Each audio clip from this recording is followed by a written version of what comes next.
Hi everyone! It's been a while. I'm sorry it's taken me so long to post a video, but I've been super busy.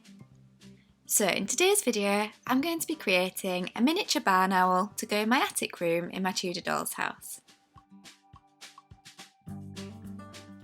Please ignore what my jumper looks like. I'd been gardening in it and it was the worst jumper to wear to do the gardening. All of the seeds from my buddleia had got stuck in the fluffy wool. But it's the warmest jumper I've got, and in April it was still really cold. So I started by sketching out what a barn owl looks like.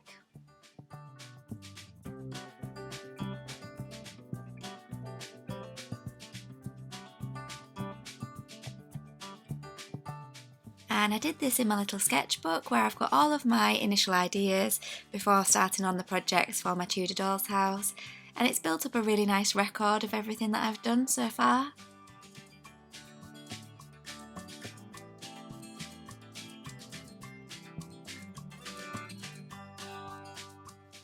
As I was sketching, I was thinking about which materials I'd use, and I was also having a think about the size that it was going to be.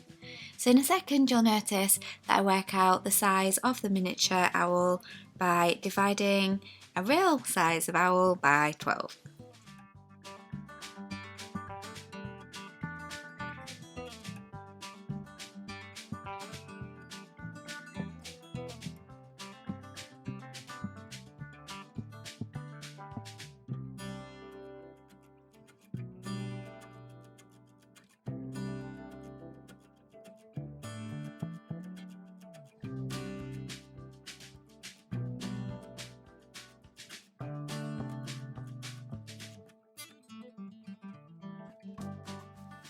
So I then made a little sketch that would be the same size as the model that I was going to create.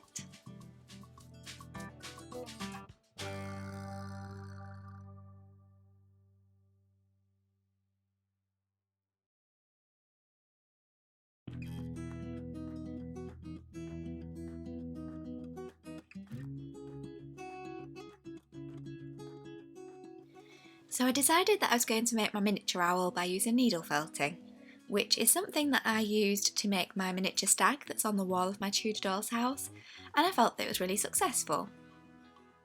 I had thought for quite a long time about what I was going to make this owl out of, because I wanted to try and make realistic feathers. But in the end I have decided to do this with needle felting, even though I don't think the feathers will be as realistic as if I'd have used a different technique. But I'd like to explore different materials to make feathers at another point when I can spend a bit more time on it. Because I would like to also make a little miniature pigeon to go into my attic space. And I might make a miniature chicken to walk around on the floor of the kitchen to go with some eggs, a little basket of eggs that I've got to go in there. And I'd also like to make some swallows in a swallow's nest. So I definitely want to spend some time trying to practice with different materials to see if I can make some miniature lifelike feathers. But for now, I'm sticking with needle felting for my little owl.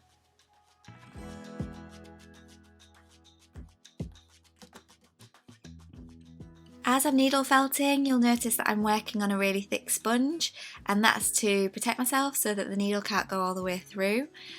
Please don't watch my videos and follow them as tutorials, because I'm not giving any advice on these videos. I'm just showing you how I've made things, not how to make things, because I don't know the safest techniques. So I'm just self-taught. So these videos are just like a little diary to show you how I'm making my miniatures. Please, if you're doing any of your own crafting, always follow official instructions. Don't follow the way that I'm doing things.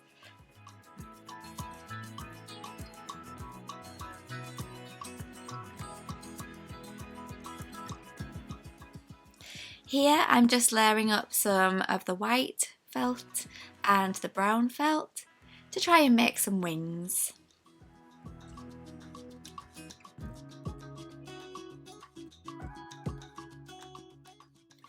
You'll notice in a second I start looking for the main part of my owl because I lost him.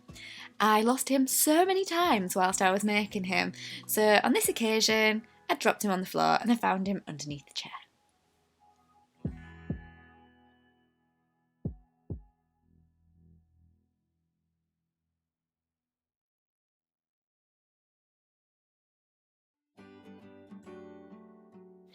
I was able to cut the shape of the wings out with scissors because I'd worked into the felt so much that it'd become quite solid and nicely knitted together.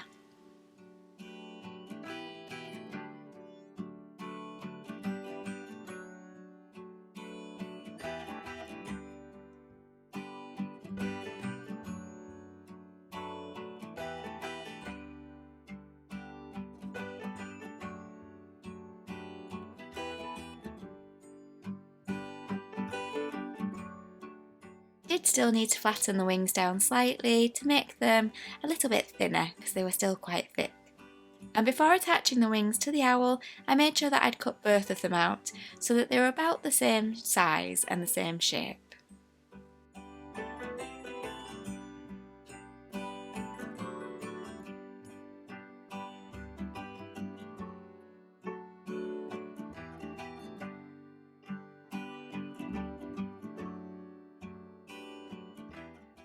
For such a tiny little owl, he did take quite a long time to make.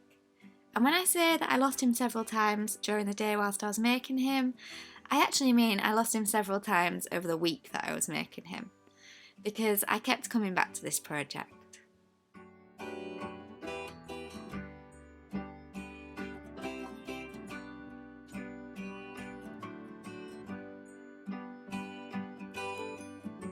It was also quite hard to film because obviously he's so small that you can't really see much here apart from my hands. But here he is, starting to take shape.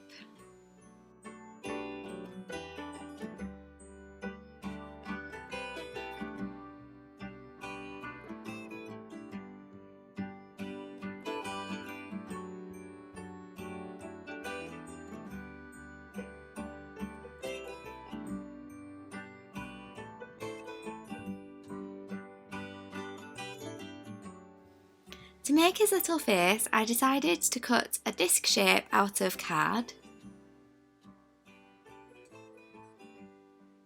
I did this using the watercolour paper that I've got a big stack of upstairs from Scrap Store from years and years and years ago. When I say years, I mean decades. It's so old, this paper, but it's amazing.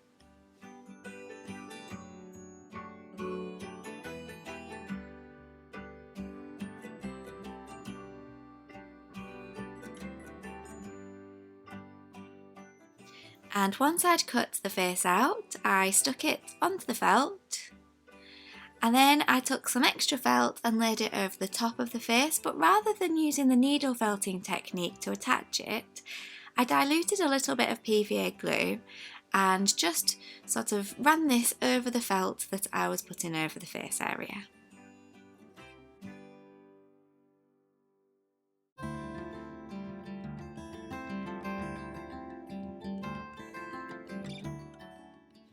It was a little bit fiddly, but this meant that I could have a nice thin layer of felt to keep the shape of the face.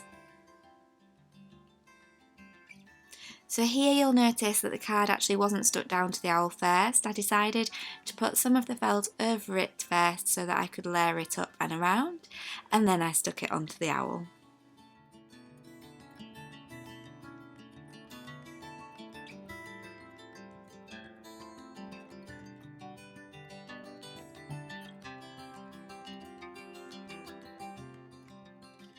I left the owl to dry overnight, and when I woke up in the morning it was the first proper bit of sunshine, proper sunny day that we'd had in a long time.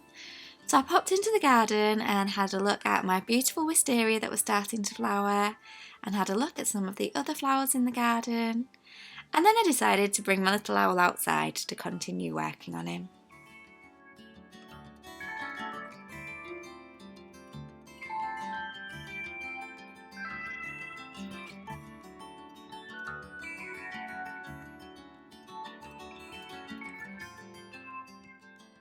It was time to attach some feet, and initially I thought that I was going to use wire and then wrap this thread around for the feet, but I changed my mind because I studied some photos of owls and thought that actually this cotton probably wouldn't look the right colour.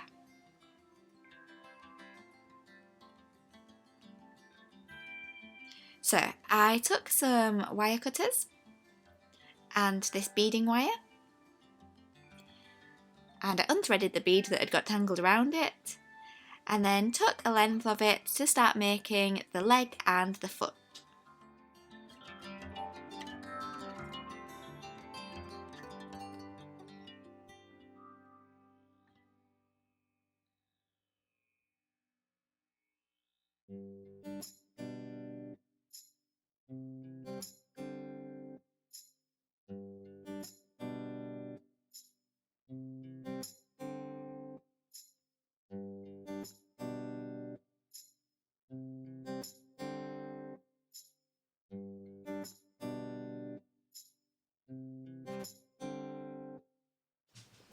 After making the structure, I gathered a little bit more wool from my needle felting and just wrapped it around the legs, and I didn't sort of work on it as much as I had with the rest of the owl because I wanted it to stay quite soft and fluffy rather than gathering and knitting together quite so much as the main part of the body.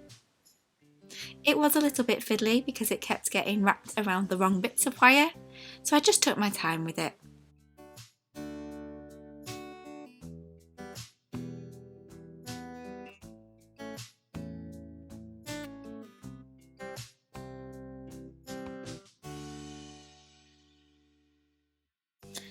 As well as this white wool, I also added a little bit of brown at the bottom around the feet, but I didn't wrap this round in the same way.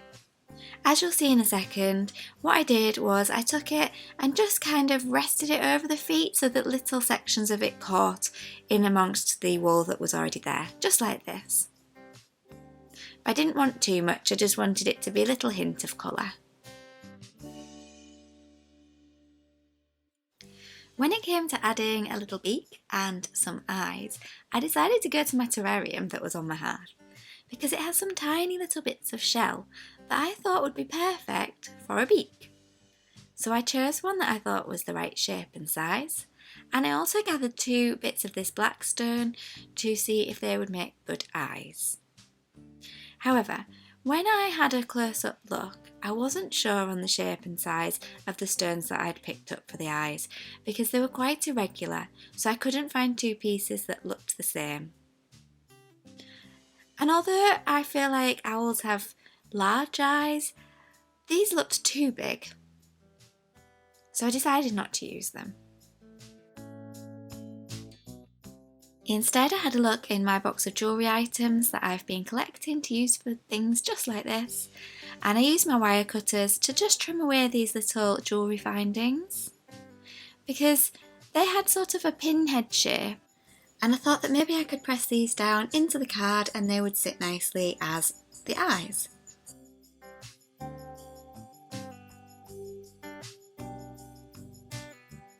However, when I did this, first of all, it was very fiddly, but secondly, I didn't like them.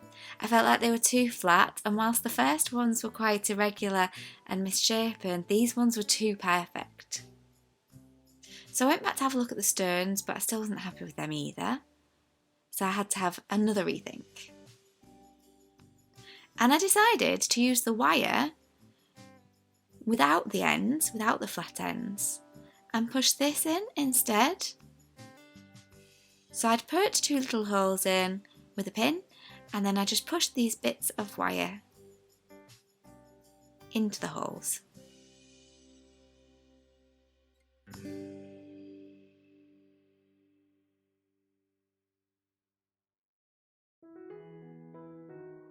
I'd attached the beak using some Yoo-hoo glue that dries quickly, but then I decided to use some diluted PVA glue and some of the wool just to add a little bit over the top of the beak and to add to the structure of the face.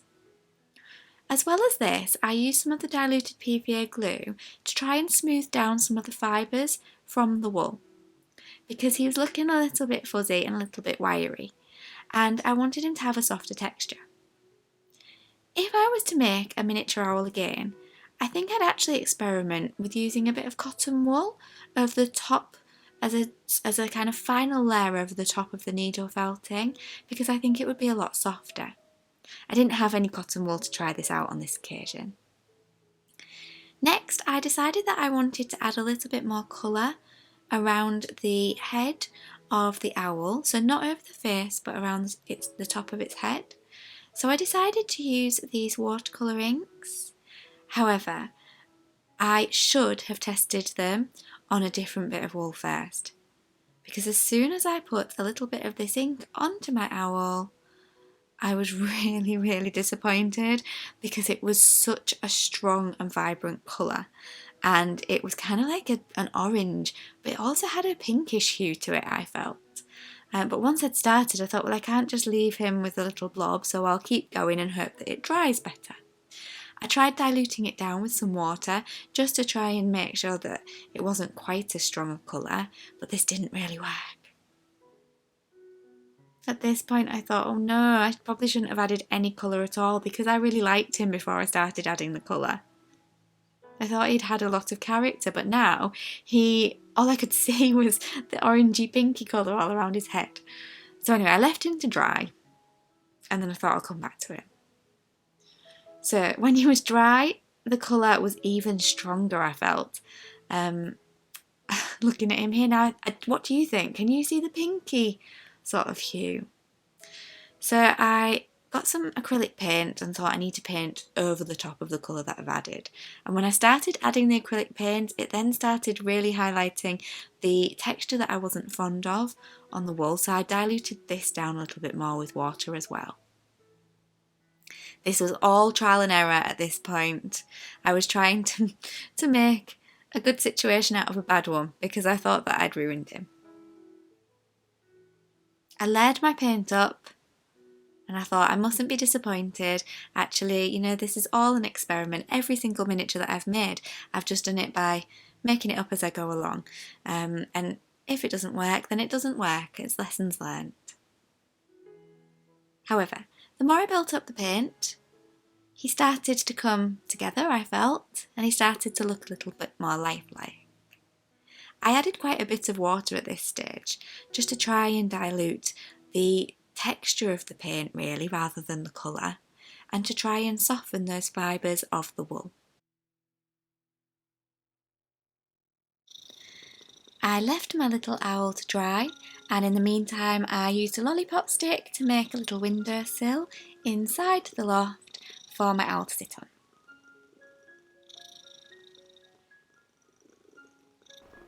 And this is what my finished little owl looks like. What do you think? I think he's full of character, but he needs a name. Any suggestions in the comments would be more than welcome. For now, I've popped him into the attic space on the little windowsill, and he's looking out of the window. But I'm tempted to put him into a more prominent position, maybe on the chimney pots, on the top of the chimney, on the outside of the doll's house. Let me know where you think he should live.